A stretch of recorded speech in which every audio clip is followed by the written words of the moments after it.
La coutume est bien ancrée. Chaque année, le 1er avril, nous aimons faire une plaisanterie aux personnes de notre entourage.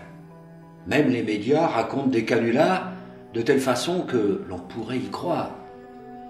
Les enfants tentent d'accrocher un poisson en papier dans le dos des autres.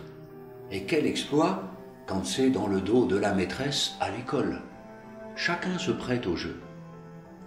Cette année, le 1er avril, nous chanterons « Alléluia, Christ est ressuscité » et nous dirons d'un seul cœur et d'une seule voix « Nous croyons ».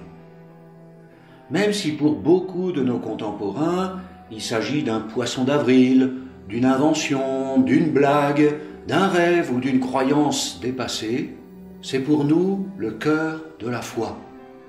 À nous d'en faire un événement bien réel et actuel, un vrai poisson.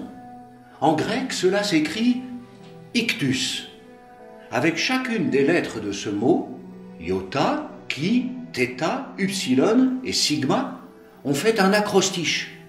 Jesus Christos Theu Huios Soter, ce qui veut dire Jésus-Christ, Fils de Dieu, Sauveur.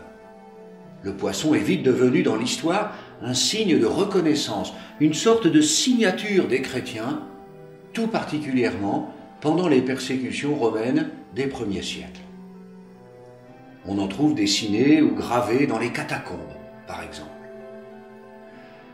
Pendant le carême, temps de conversion par excellence, je vous invite à dessiner, à graver en vous le saint poisson de Pâques, Jésus. Que son nom béni soit la signature de votre vie.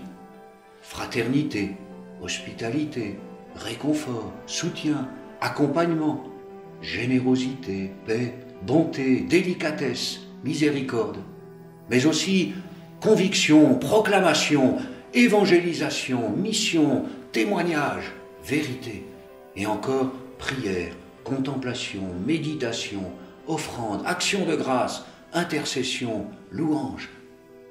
En approchant de Pâques et en accompagnant les catéchumènes vers la source du baptême, redisons ensemble notre profession de foi par nos paroles et par nos actes. Et proclamons le nom de Jésus. Ce poisson-là n'est pas une blague, mais une promesse de vie et d'éternité.